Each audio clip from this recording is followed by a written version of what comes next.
yo os voy a hablar desde el punto de vista psicológico, desde la disciplina a la que represento. Mis compañeros, los médicos, estaban hablando de muchas cosas esta tarde. Me ha parecido increíble ver la cantidad de tratamientos que tenemos a nuestro alcance para poder combatir esta enfermedad, ¿no? Esta enfermedad crónica, y esta enfermedad que conlleva un reto convivir con ella, como muchos de ustedes lo saben mejor que yo.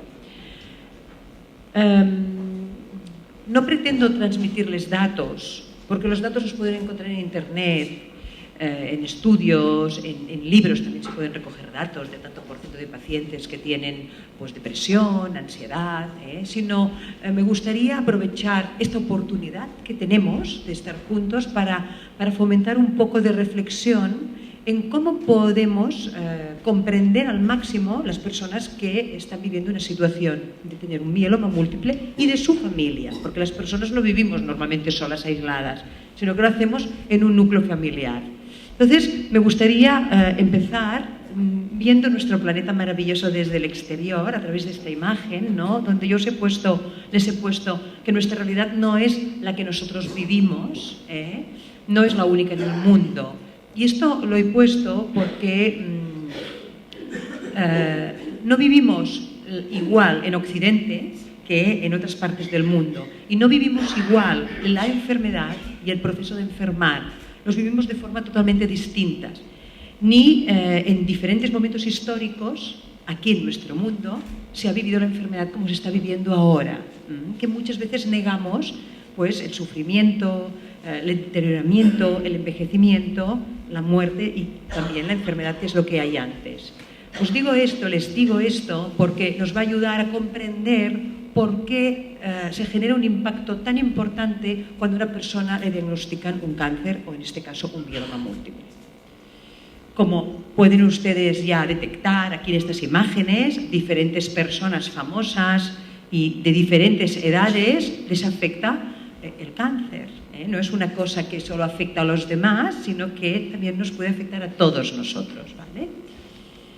¿Nuestra realidad cuál es? Nuestra realidad es que vivimos de forma muy deprisa, vivimos muy ocupados, estamos en general muy ocupados, tenemos poca capacidad para detectar cuando nuestro organismo algo no funciona bien y nos está dando señales de que vale la pena parar un poco, y también vivimos muy asustados, con mucho miedo, y a menudo preferimos no parar y seguir de esta forma veloz que vivimos para no mirar lo que nos está ocurriendo, lo que está pasando, incluso a veces para no ir al médico, ¿no? Es decir, nos cuesta parar este ritmo frenético que se tiene, sobre todo también en las grandes ciudades. Como la mayoría de ustedes sabrán, y sobre todo las personas afectadas, la enfermedad oncológica, el mieloma, por lo tanto, tiene una serie de etapas, de fases. Hay la fase de diagnóstico, después la fase de los tratamientos oncológicos, hay también una fase, nosotros en oncología en general llamamos de intervalo libre de enfermedad, que es cuando la persona ya no hace tratamientos tan activos y tiene que seguir los controles médicos, y en según qué casos también puede haber recaída de la enfermedad. El diagnóstico es un momento que genera un gran impacto a nivel psicológico, no solo para la persona afectada, sino también para todo su entorno, la familia, por supuesto, y también el entorno más allá de la familia, el entorno de los compañeros del trabajo o de los vecinos que saben, que se enteran de la noticia, etcétera, etcétera. Es un momento, por lo tanto, de mucha desorganización. Hay desorganización a nivel mental, hay desorganización a nivel general, tanto de la persona como de la familia. Repito, es un momento bastante caótico. Es importante porque en aquel momento de tanto caos y de tanto miedo y tanto impacto a nivel psicológico, de tanta ansiedad, se tienen que tomar decisiones importantes, como por ejemplo iniciar ipso facto tratamientos que antes han comentado mis compañeros los médicos. Y por lo tanto, en aquel momento de caos y de tormenta, a veces es difícil la toma de decisiones. Y se generan preguntas como ¿por qué a mí? ¿Por qué me ha tocado a mí? ¿Por qué no le toca a aquel que mira qué ha hecho, que yo no he hecho nada malo, que tal y que cual? Y esta pregunta parece una pregunta sin respuesta. De hecho, siempre que planteo esta pregunta, o a mí me plantean esta pregunta, que en la consulta de psico-oncología, cada día en la silla de al lado mío me preguntan: o me preguntan, me plantean, ¿por qué a mí? Los pacientes que vienen a consultar, que vienen a visitar, se plantean, ¿por qué a mí? A mí me viene siempre en la memoria, y aprovecho también para transmitirlo aquí, ¿no? Que esta pregunta del por qué a mí es como que es una pregunta como sin respuesta, ¿no? Parece que tiene que ser una pregunta como que no tiene respuesta, que no tiene respuesta, ¿vale? Entonces recuerdo un libro que trata de cáncer infantil, que no tiene nada que ver con lo que estamos hablando esta tarde, pero sí un punto de unión, y es que también, ¿no?, el cáncer infantil también genera sufrimiento en las personas, en la familia, en la sociedad. Hay un libro muy bonito que se llama Algún día Irina, que habla sobre el cáncer infantil, escrito por una autora que se llama Rosa María Carbonell, que es la mamá de Irina. Irina, cuando tuvo 9 años, hoy tiene 25, tuvo un diagnóstico de un osteosarcoma, le salió un tumor óseo, le diagnosticaron una enfermedad de un tumor óseo. Su madre, mientras estaba, que es escritora, y a través de este libro lo que hizo fue expresar parte de su malestar y de su lucha y también escribir la vivencia que tuvo con su hija. Pues bien, ¿por qué les explico esto? Continúo y verán por qué.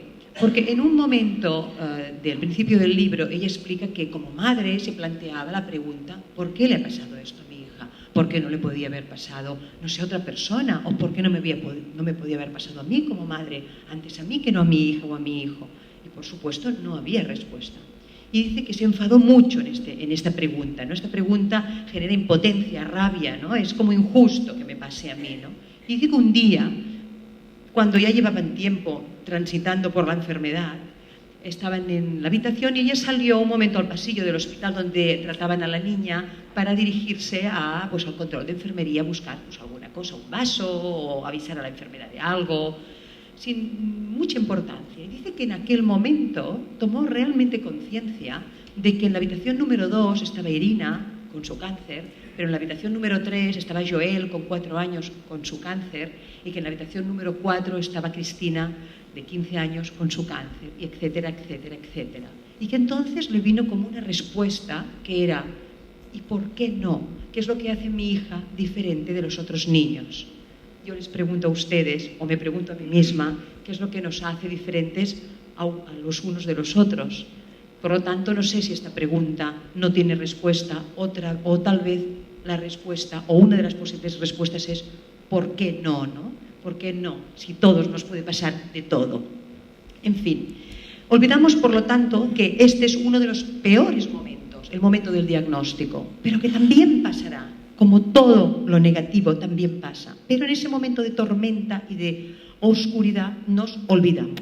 Por eso me he permitido elegir, para acompañar a mis palabras y a las frases que les he escrito, estas fotografías de tormenta, ¿no? Porque de alguna manera es una metáfora o intento transmitir lo que muchos de ustedes conocen perfectamente, y es esa tormenta que vivieron en el momento de diagnosticar la enfermedad.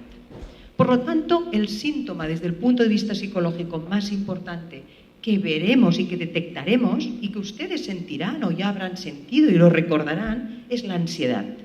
Esta ansiedad que cuesta de expresar, esta ansiedad que a veces hace que no se pueda dormir por la noche, que no se sepa cómo gestionarse uno a nivel emocional.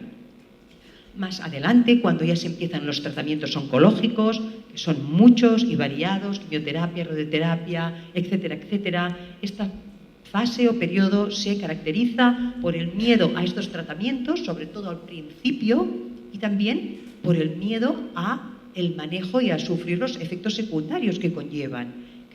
Antes también hemos visto que hay varios efectos secundarios y que con ellos la persona tendrá que aprender a convivir. Y esto genera también malestar.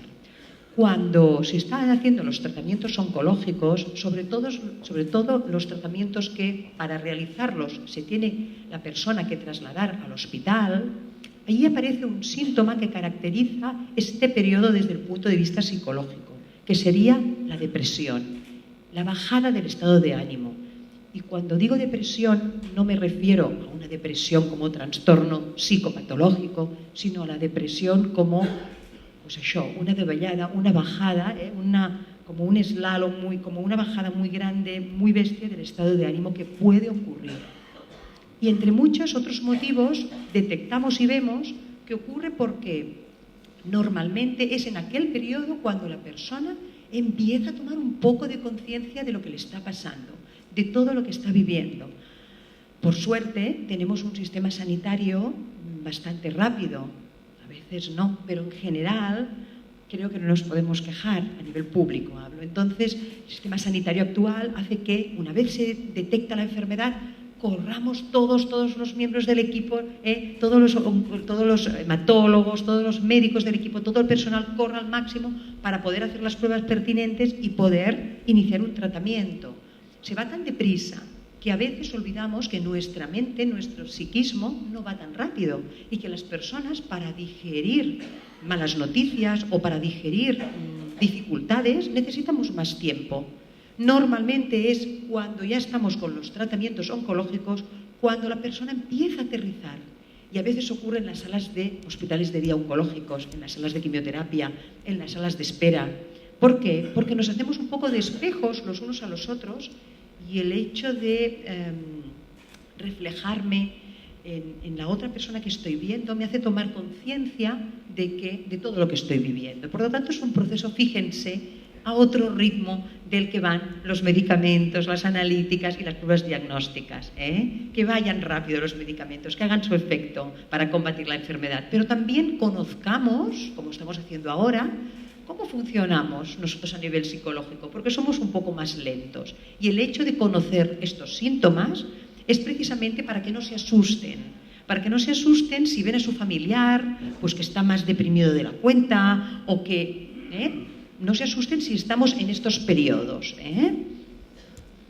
Vamos avanzando y en momentos en que ya se han terminado los tratamientos más activos y que entonces toca ir a ver pues, al doctor Uriol o a la doctora Gironella a los hospitales para hacer los controles, pues bueno, ahí aparece este periodo, ¿no?, donde uno tiene que aprender a vivir con los efectos secundarios, con las secuelas y con la ansiedad que nosotros los psicólogos llamamos anticipatoria, que sería la ansiedad que existe antes de que ocurra algo.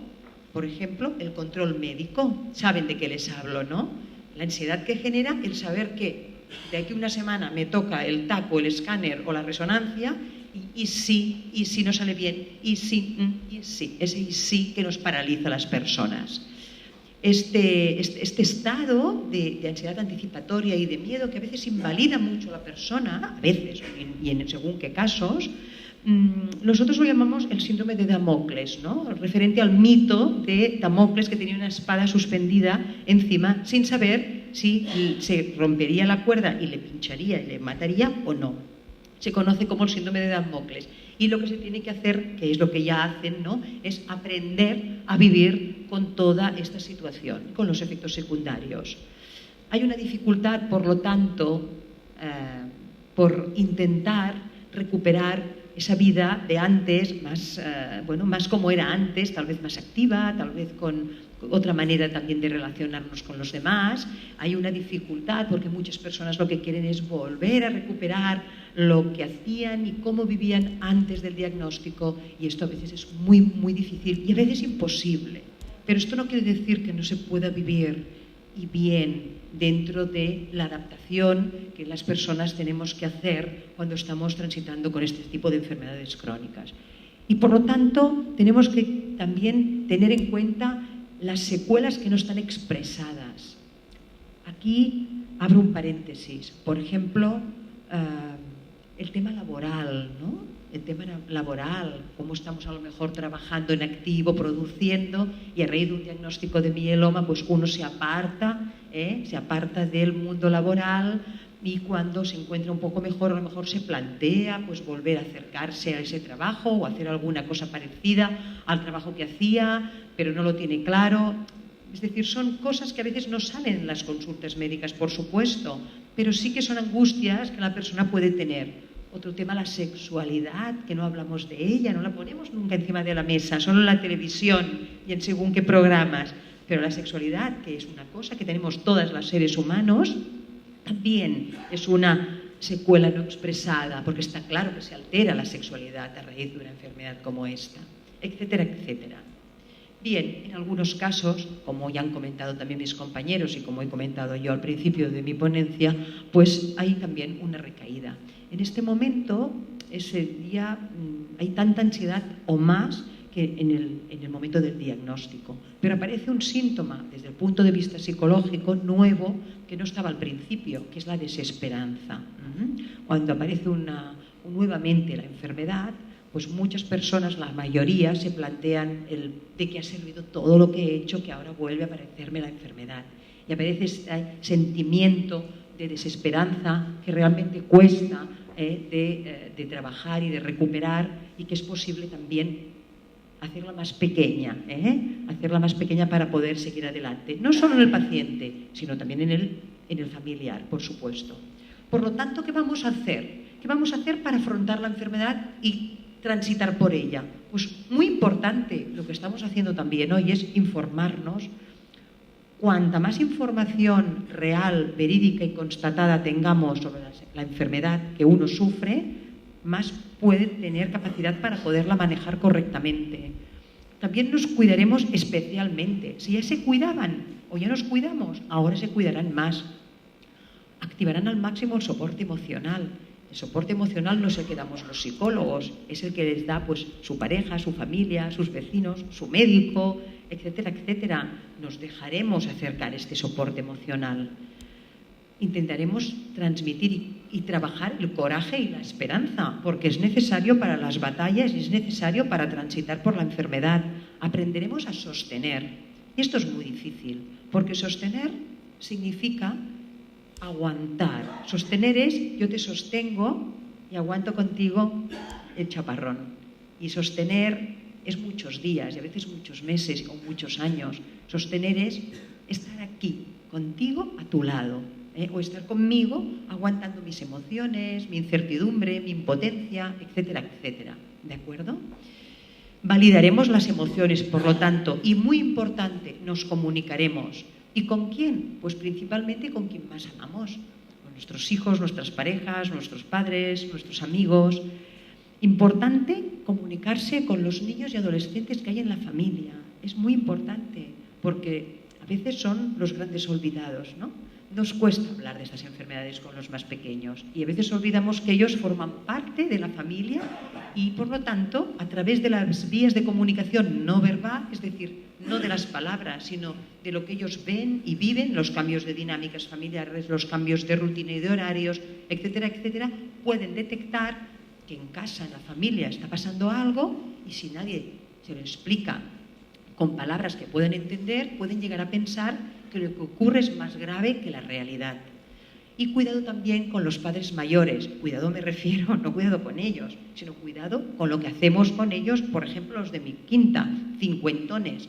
¿Por qué? Pues porque a veces nos encontramos con personas que se les diagnostica, por ejemplo, un mieloma y tienen unos 50 años o así, y entonces pues se plantean qué decirle a sus padres pues de 70 y pico o 80 años, ¿no? Decir, yo qué sé, recuerdo era un caso que me decía, es que mi madre es viuda, acaba de quedar viuda hace un año y claro, yo no quiero ahora preocuparla con mi recién diagnóstico.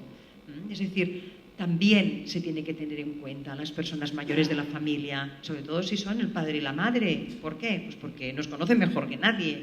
Y a veces nos olvidamos también de que también van a detectar que a su hijo o a su hija le está ocurriendo algo.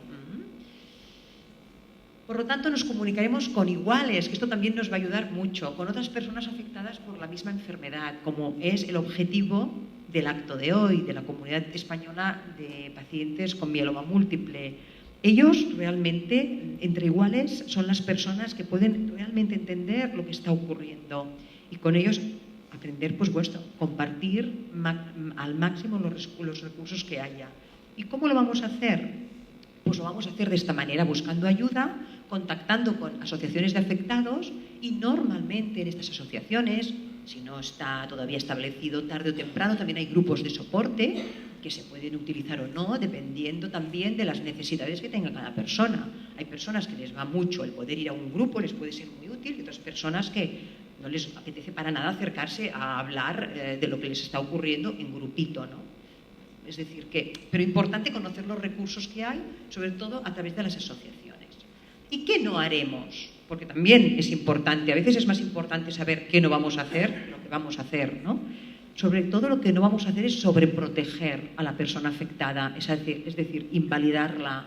No la vamos a sobreproteger como si fuera una pompa de jabón, ¿eh? No vamos a infantilizarla, no es un niño o una niña chica o pequeña, no, es una persona con todos sus derechos, con todas sus dudas, con todas sus decisiones, que nos podemos estar de acuerdo o no, pero son al fin y al cabo sus decisiones porque es su vida.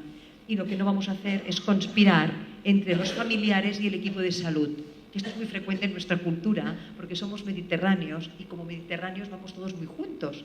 Qué suerte también que tenemos el entorno familiar o comunitario. A veces hay personas afectadas por cáncer que pues, no tienen familia, o la tienen muy lejos y bueno, o no tienen el soporte de su familia, pero tienen el soporte de sus vecinos, de un grupo de amigos, de la coral, de su entorno comunitario. Y tan importante es este soporte comunitario también como el soporte familiar que a lo mejor les falta.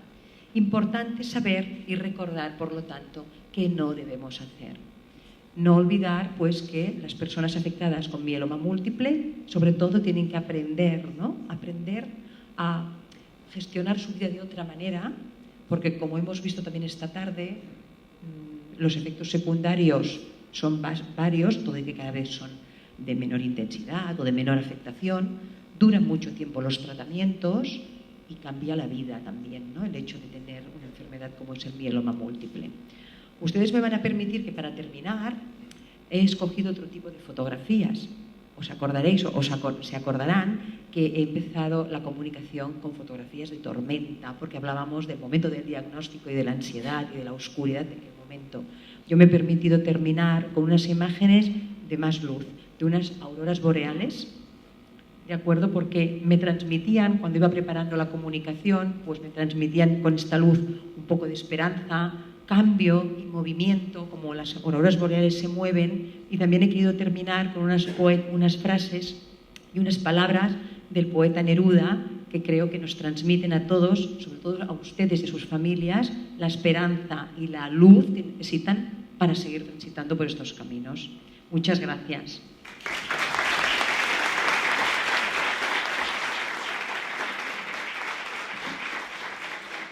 A mí me han diagnosticado mieloma hace 4 años más o menos, después de haber tenido un fracaso renal muy fuerte y bueno, me lo diagnosticaron haciéndome pues la famosa punción al hueso y resultó, bueno, que tenía el mieloma, ¿vale? Entonces yo le hice frente de la siguiente manera. Yo como si hubiese entrado en un taller mecánico y le digo a los mecánicos, ustedes me tienen que curar. Por una simple razón, yo tenía que viajar a Brasil a la boda de mi hijo y de eso faltaban por lo menos 7 o 8 meses. Y yo dije, yo tengo que ir sí o sí, por lo tanto, poneros las pilas y me tenéis que curar. Yo por mi parte he hecho, digamos, medicación alternativa, no digo cuáles porque he hecho varias, ¿no? Pero me tuvieron 6 meses de diálisis, de hemodiálisis, por el tema de los riñones. Yo había tenido una afección renal muy fuerte a causa del mieloma. Bueno, resultó que después de 6 meses no hice más diálisis. A los pocos días me operaron de hernia ¿cómo se llama? De inguinal. Y a los 15 días de operado y ya no haciendo más diálisis, que yo lo tenía todo organizado para ir a Brasil, me fui a Brasil. Y entonces yo creo que en parte ha sido, digamos, mi aportación positiva, porque yo discutía con los nefrólogos y ellos me decían, bueno, lo que pasa es que tú estás loco, ¿cómo se te va a ocurrir a Brasil con todo este rollo que tiene acá? Pues yo tengo que ir sí o sí, no sé, el problema es vuestro, yo voy a poner de mi parte. Bueno, fui a Brasil, volví, no hago más diálisis y estoy en tratamiento por el mieloma y por suerte va mejorando mucho. Esto es lo que quería como expresión positiva. Sí, y tanto. Es un objetivo. ¿Cómo se llama? Mariano. Usted lo que pasó es que se puso un objetivo, usted ya no dice sí o no, sino tengo que ir a Brasil sí o sí, y se fue a Brasil, aparte, y se fue a Brasil. El tener objetivos en la vida ayuda, pero siempre ayuda, y a veces estos objetivos tan importantes como la boda de su hijo, pues a veces, bueno, el poder que tienen para movilizarnos en todo, no solo el chasis, sino todo, es inmenso. Por supuesto, pues le agradezco mucho su testimonio, para poder seguir ejemplo. Yo creo que cualquier foco, ¿no?, de luz, cualquier faro, ¿no?, en la oscuridad nos ayuda a tirar adelante. Y aquí se trata de, ustedes lo saben perfectamente, hay periodos de bajón, yo siempre les comento a los pacientes, a veces estás sentado en una sillita de la montaña rusa, hay momentos en que me han dado un buen resultado, me ha dicho la doctora que está todo bien y que mira, bien, después hay momentos donde uno pues baja el estado de ánimo, entonces, bueno, tenemos que adaptarnos poco a poco para asumir y sostener, con lo difícil que es, estos cambios también que hay, Pero sí que importante marcarse objetivos, sobre todo cuando uno transita una enfermedad y también tirar adelante con esperanza, ¿no? Que es que si la perdemos malamente. No me causó ninguna depresión. Vale. Lo cogí como una enfermedad cualquiera, hay que curarla, hacer un esfuerzo entre los médicos y todo. Sí, no, por supuesto. Es que es esto, es que es un trabajo de equipo, Es un trabajo de equipo, ¿Alguien más quiere hacer alguna pregunta? Bueno, más que una pregunta es un agradecimiento. Bueno, realmente me he visto reflejado como muchos en todas estas fases y sí que he visto una cosa que no es bien sobreprotección, o al menos que la he vivido yo y algún paciente más que conozco, que más que la sobreprotección familiar, los demás, los amigos, el entorno, la forma que nos hablan, nos dicen ¿cómo te encuentras? No nos dicen ¿cómo estás? Entonces, claro, nosotros deseamos que no nos vean como un enfermo, aunque lo estamos, somos conscientes que estamos enfermos, estamos en un proceso de tratamiento, pero que esa mirada cándida, esa mirada como de pena, no nos hace ningún bien. Cuando ya estamos mejor, cogemos la bicicleta, ¡ay! No te caigas, a ver si ahora... Sí, eso sí que es sobreprotección, pero eso es lo que necesitamos nosotros. No volveremos a estar en nuestra vida anterior y eso, claro, ya nos cuesta lidiar con los médicos, con la ansiedad de ¡ay! Que no me encuentre la proteinuria y tal, pero que encima eso no estamos preparados tampoco para... No ayuda nada, y eso supongo que nos pasa a muchos, ¿no? Y sobre todo por el efecto espejo que comentaba, de las salas de espera, pero también en la calle o en el vecindario, es decir, ¿cómo te encuentras? Porque me estás haciendo de espejo y me da tanto miedo el reflejo de pensar que me puede pasar a mí, que te pregunto cómo te encuentras en lugar de decirte, bueno, ¿qué? ¿Cómo te ha ido con la bici? ¿Me entiendes? Es decir, esto, bueno, ya sé que no tenéis que comprenderlo todo, que ustedes no tienen que comprenderlo todo, ¿no? Pero bueno, es el miedo, ¿no? Es decir, si no tuviéramos miedo, ¿qué haríamos? Pero tenemos miedo, y sobre todo cuando no hemos estado cerca de estas experiencias, o las conocemos poco, o por lo que sea, bueno, siempre pensamos a veces que estas cosas ocurren en los demás, ¿no? Por eso me gusta empezar esta charla, o esta conferencia, o como quieran llamarle, este encuentro con la bola de la tierra, del mundo. ¿Por qué? Pues porque esto ocurre aquí. Antes no ocurría tampoco esto. Los que son más mayores de esta sala, más mayores, sabrán que sus padres o incluso sus abuelos no vivían la enfermedad como la vivimos nosotros, la vivían de forma distinta. De acuerdo que eran otros momentos históricos con muchas mancanzas, no me acuerdo ahora de traducir, carencias, perdón, estoy diciendo todo borrado, con muchas carencias y eran momentos difíciles y duros. Pero ahora estamos en el efecto péndulo, en el otro lado, donde parece que los demás les pasa de todo y a mí no me pasa nunca nada, ni me va a pasar, ¿no? Por eso los psicólogos detectamos tantos cuadros de negación, a veces el impacto emocional elevadísimo ante un diagnóstico. Yo recuerdo un señor que conocí de unos 67, 68 años que le diagnosticaron una leucemia aguda y claro, también fue un boom de sopetón, ¿no? El señor estaba cansado y hacía tiempo, pero bueno, como vivimos de esta manera tan deprisa, pues claro, todos estamos cansados y estresados, ¿no? Vale, y este señor yo recuerdo que me explicaba que tuvo una infancia maravillosa, tuvo una juventud agradable y bonita, se casó con su señora, con la que aún estaba casado, y tuvo unos hijos que también no le trajeron ningún tipo de problema, ni tuvo problemas con ellos, todos los hijos estaban súper bien, con unos trabajos y unos sueldos maravillosos. Ese señor era un hombre afortunado, y yo recuerdo que se lo dije, qué afortunado ha sido usted hasta el día de hoy, hay muy pocas personas que puedan decir esto con su edad, que no hayan tenido ninguna penuria, ninguna dificultad en la vida. Ahora toca esta enfermedad, vamos con ella, ¿no? Pero hay unos impactos psicológicos a veces muy elevados porque vivimos como muy al margen de estas cosas. Bueno. No, no sé si lo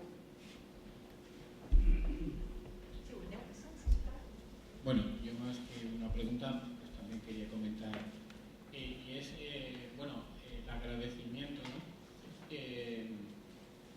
A mi hematólogo, ¿no? Que aunque no está aquí presente, pero ha jugado un papel muy importante en el aspecto psicológico, ¿no? Y viendo hasta estos dos compañeros, hablo compañeros porque yo también soy médico, aunque me dedico a otra cosa, pues veo que son personas muy optimistas y estar todos los días pues batallando como yo los veo con muchos pacientes, pues desde aquí quiero darle la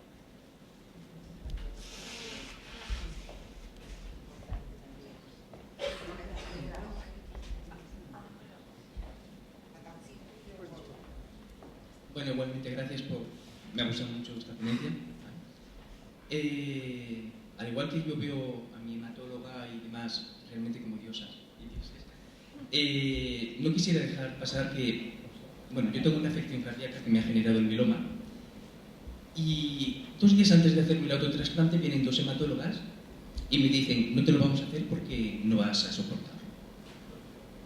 Yo entiendo que como médicos, como que sois, os tenéis que poner una coraza, pero lo que no entiendo es esa falta total de tacto, sobre todo cuando tú dices, ¿cómo es esta persona que tienes delante? Bueno, pues yo tengo en ese momento un neno de dos meses, ¿vale? Y yo les dije, yo no me voy a morir. Sé que a lo mejor os hago un gasto a la sanidad pública y lo lamentaría, pero yo no me voy a morir. Y bueno, a Dios gracias, ha sido hace año y 8 meses o algo parecido.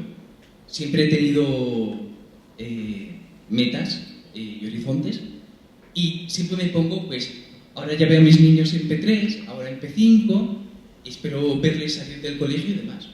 Posiblemente, bueno, quién sabe, ¿no? Pero me pongo metas, ¿vale? Y yo creo que vivo igualmente el periodo más feliz de mi vida, a pesar de que tengo esta enfermedad. Entonces, sí que me gustaría que hubiera más psicooncólogas que no solo tratasen a los pacientes, sino a los propios médicos que tienen que dar a veces unas... No, es que es verdad, es que si yo no me pongo diciendo yo no me voy a morir, no estoy aquí. No me hubieran dejado hacer el autotrasplante.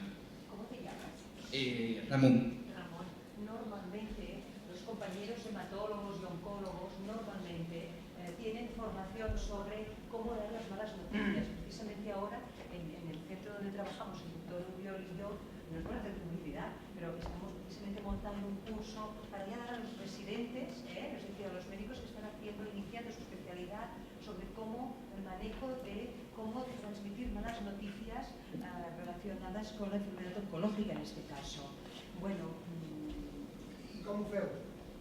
Bueno, jo no soc metge, jo soc psicòleg i a mi m'ho fa donar la classe. Les males notícies, com ho Sí, feu? normalment, a mi no em toca donar les males notícies, jo normalment vaig darrere l'escombra i la pala a recollir els trossets, ¿no? Que dic jo, però normalmente lo que recomendamos a los médicos cuando en estos cursos de formación o en estos encuentros de formación para ellos sobre esto, porque está claro que ellos también tienen que aprender a protegerse y tienen que aprender a tener instrumentos para gestionar sus propias emociones, y no es fácil, tener que transmitir muchas malas noticias durante un día y otro es complicadísimo y esto pasa factura a nivel emocional en estos profesionales, pero recomendamos, por ejemplo, dosificar la información, hacer que la persona venga acompañada a la consulta y toda una serie de protocolos a tener en cuenta, y también trabajamos a través de unas técnicas que se llaman de role-playing, que significa pues, hacer como ejemplos vivenciales, es todo un protocolo que tenemos de formación, pero se hace ahora, a lo mejor tuviste... A lo mejor, pues bueno, encontraste 2 profesionales que, bueno, pues por lo que fuera no te transmitieron la información como te la tenían que haber transmitido en aquel momento. Todo y que era una situación difícil, porque cuando una persona ingresa en un hospital para hacer un trasplante, ya preparado y mentalizado con todo lo que cuesta ir al trasplante, psicológicamente me refiero, ¿no? Y después, que por circunstancias X, sobre todo relacionadas con tu salud, por supuesto, o con las pruebas que te han hecho, etcétera, etcétera, tengas que irte a tu casa sin hacer ese trasplante, en aquel momento donde tú ya te has mentalizado para hacerlo, a ver, eso cuesta muchísimo, y se vive normalmente muy mal, ¿no? Yo recuerdo en Acruti, en la unidad de trasplantes donde he trabajado durante 10 años, que trabajábamos estos aspectos, y recuerdo algún caso parecido a que tú comentas, ¿no? No son situaciones fáciles de gestionar, ¿no? ni por parte de los médicos, ni por parte de la persona y la familia, pero no estoy de acuerdo contigo de que se tiene que hacer formación, por supuesto. El doctor Oriol tiene bueno, es igual. Yo no es por exculpar a las doctoras estas. La verdad es que psicología en la carrera de medicina es una carrera que se hace en tercero, que es pequeñita y además es muy María. O sea que no es una excusa, pero sí que es verdad. Pero incluso a veces yo pienso, es que aunque hiciéramos como el triple o el cuádruple, muchas veces no. O sea, igual que vosotros muchas veces tenéis que ir al médico preparados, los médicos a veces no estamos tampoco tan preparados. O sea, ahora cuando veía esta presentación tan chula, ¿cierto? Pensaba en el momento, en el caos y la angustia del diagnóstico.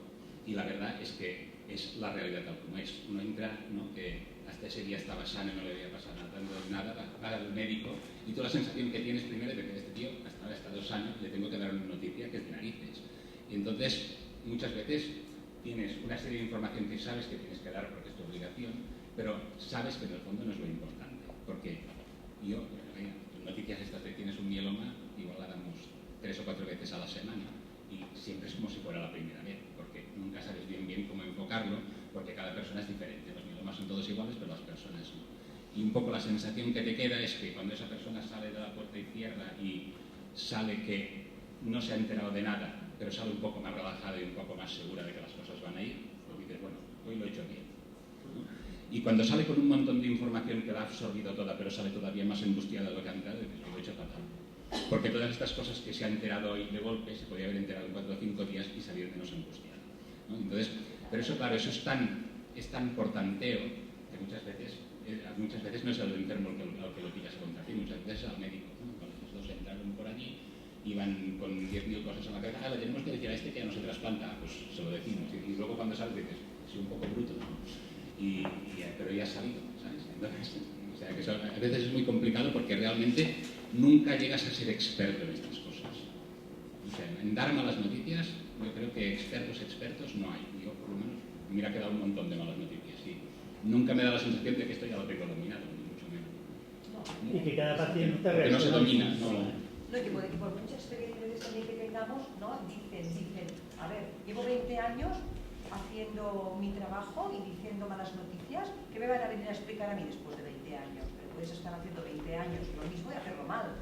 Entonces es importante la formación, es importante el reciclaje, es importante también pues, formarse en el manejo. ¿Por qué? Pues porque también es una manera de darles einas e instrumentos a los compañeros que al fin y al cabo son ellos los que informan. Repito que no es fácil. Lo que sí que es importante también es que, teniendo en cuenta pues, la disciplina médica, de no perder nunca ese punto de humanización que tiene que tener la medicina. Sin ella no tiene sentido tampoco la medicina, ¿no? Y una de las cosas que yo creo que me cuesta mucho, ¿eh? A ver, tengo que dar una primera idea, entonces a veces dices, paso al siguiente que es un control que está bien y mientras me voy preparando.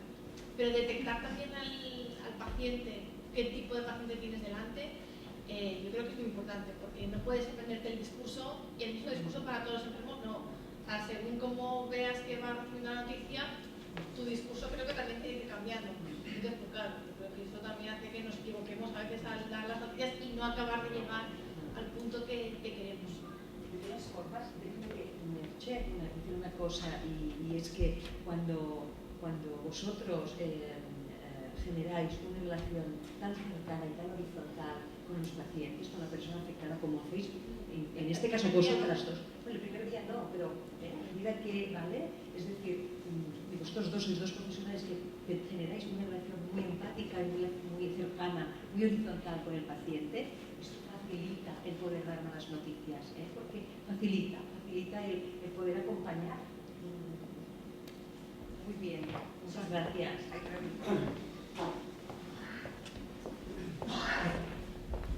Sí, yo me uno a todos, yo creo que a todos los que estamos aquí y somos pacientes, al agradecimiento al equipo médico que nos ha tocado y a la sanidad pública de este país. Y también quiero decir que cada vez estoy más convencido que un recorte en sanidad me parece un acto criminal por parte de nuestros gobernantes. Aparte de eso, quería decir y hacer un llamamiento. A veces cuando explicas que tienes mieloma, es un cáncer poco conocido. Somos un cáncer sin bicho, sin tumor. Y mucha gente te pregunta, sí, ¿cuánto te operan? O te ven normal y te dicen, estás normal. Es decir, no estás demacrado, absolutamente has perdido, por más que pesos. Yo creo que es un cáncer poco conocido. Cuando me lo dijeron no sabía lo que era exactamente, porque conocías todo tipo, incluso conoces gente que tal. No había conocido a nadie que tenía mieloma, ahora conozco más gente. Y creo que es importante que todos nosotros vayamos diciendo, y hago un llamamiento, a decir que tenemos cáncer, porque todavía la palabra cáncer es una palabra tabú. Todavía las necrológicas, donde la gente muere después de una larga enfermedad. Una larga enfermedad que todos traducimos como cáncer, pero que nadie, al menos los específicos, no lo dice. Simplemente quería decir eso. Tengo cáncer y confío en tu cooperación. Gracias.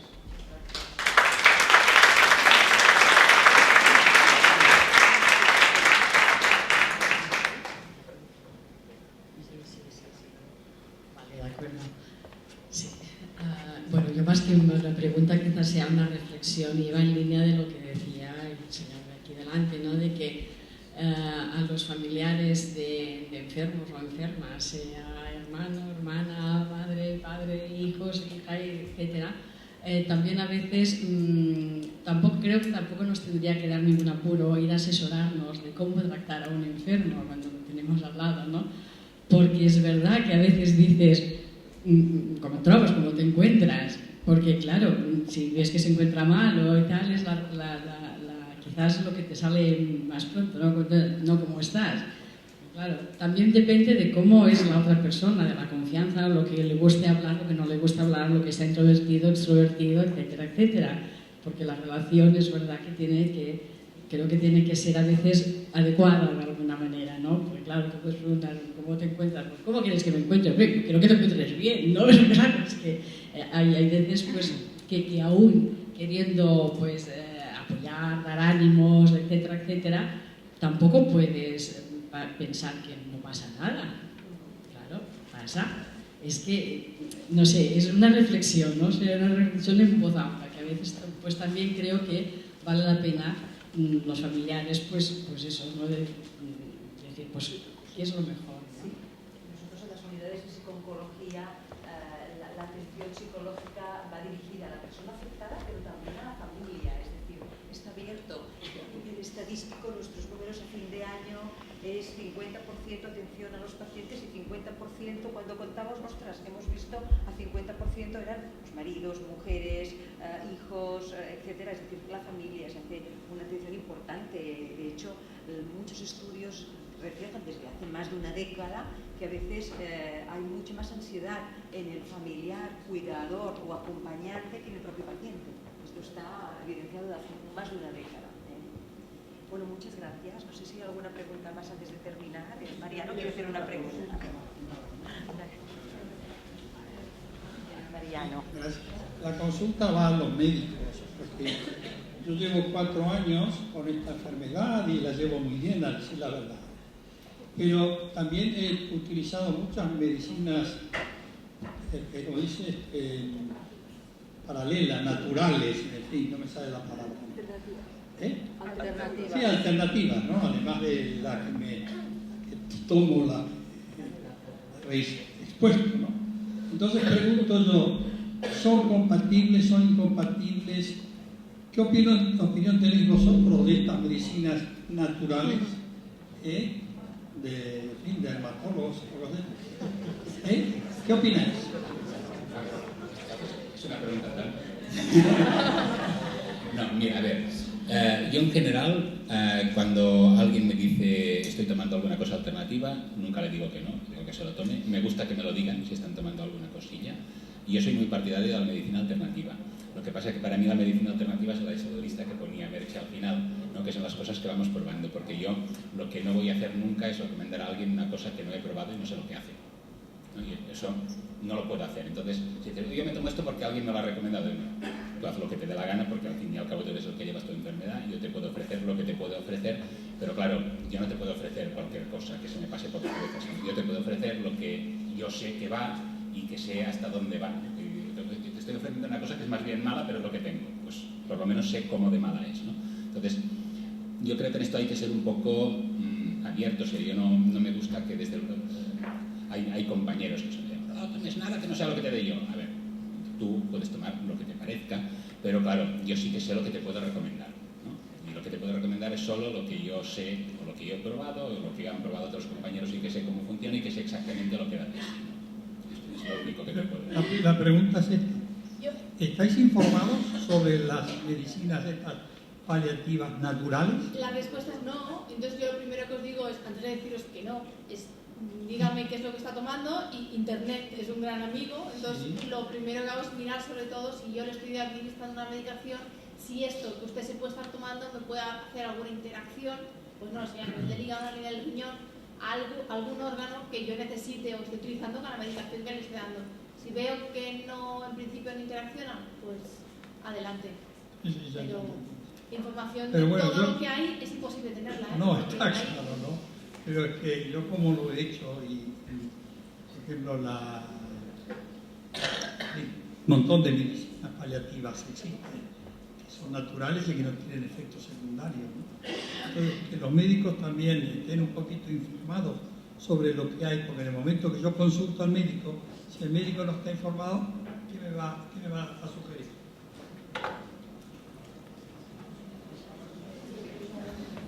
Se puede mirar por Google, pero piensa que de muchos de estos fármacos alternativos realmente no es que los médicos no estemos informados, es que no hay información. Sí. Pero claro, entonces, y piensa que las cosas naturales, no todas las cosas naturales son sanas, ¿eh? O sea que hay que diferenciar, hay cosas artificiales que son muy sanas y hay cosas naturales como el arsénico, por ejemplo, que sientan muy mal, ¿no?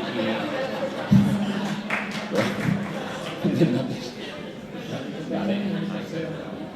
Lo importante es que tener a tu médico al tanto sí que es importante, ¿no? Porque a veces ves cosas raras y lo primero que piensas, ¿este se estará tomando alguna cosa extraña? ¿No? Pero el problema, por lo que dice, el médico no sabe que lo que le estoy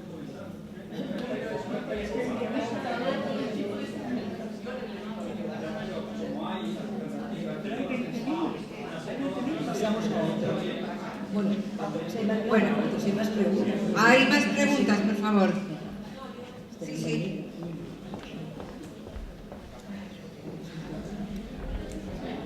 No es una pregunta, simplemente luego la doctora psicóloga, y a raíz de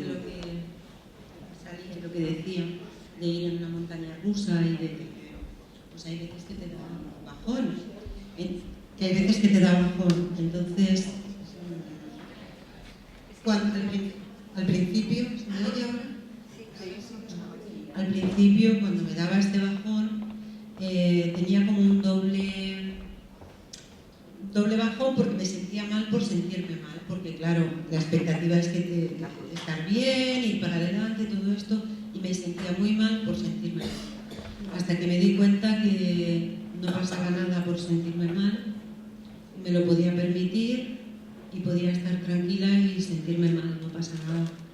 Y bueno, desde que me permito estar mal cuando me toca, es como que estoy más tranquila y salgo antes del bache, ¿no? Con otra tranquilidad y otra... Es decir, tampoco pasa nada si uno está mal. Estoy de acuerdo, porque precisamente cuando tú comentas que cuando estás mal, como ya conoces que después esto se pasa, ¿no? Si es que es así, ¿no? Como tú comentas, ahí estás sosteniendo, que es lo que os he comentado, esa capacidad que podemos tener todas las personas para sostener nuestras emociones, ¿no? Otra cosa sería que viéramos que pasan días y que ese estado de ánimo no cambia o empeora y nos metemos en el pozo negro, al tanto, porque podemos estar haciendo un cuadro depresivo, que entonces ya necesitaríamos pues, un tipo de atención mucho más concreta y especializada. Es que además me afecta mucho la medicación, Al Claro. principio del tratamiento, Claro. cuando tomo todo a la vez, es que Claro, es... claro, hombre, y tanto. Es que la medicación también puede afectar de nivel, ¿no? de todos los neurotransmisores cerebrales, que es lo que nos genera también parte de las emociones. Entonces, pero estoy de acuerdo en eso, ¿no? No es todo, vamos a estar aquí happy flowers, ¿no? Y venga, y no, a ver, que nadie quiere tener mieloma ni nada parecido, entonces al tanto. Pero sí sostener, ¿no? Estas emociones. Hay muchas personas que dicen, es que, claro, me siento triste, pero me siento culpable de sentirme triste porque dice que encima provoca más cáncer. Al tanto, que no es así, Es decir, tenemos que aprender a sostener las emociones que tenemos los seres humanos ante cualquier dificultad. Es que el ser humano de por sí, sin tener ningún tipo de cáncer, sin tener ningún tipo de dificultad, ya tiene altibajos en su estado anímico. También forma parte de nuestra sociedad occidental todo este pensamiento de venga, tanto que yo al menos no soy partidaria tampoco de tirar adelante, de tener metas y faros y motivadores, pero también de sostener al mismo tiempo estas emociones naturales y reactivas a esta situación que se está viviendo.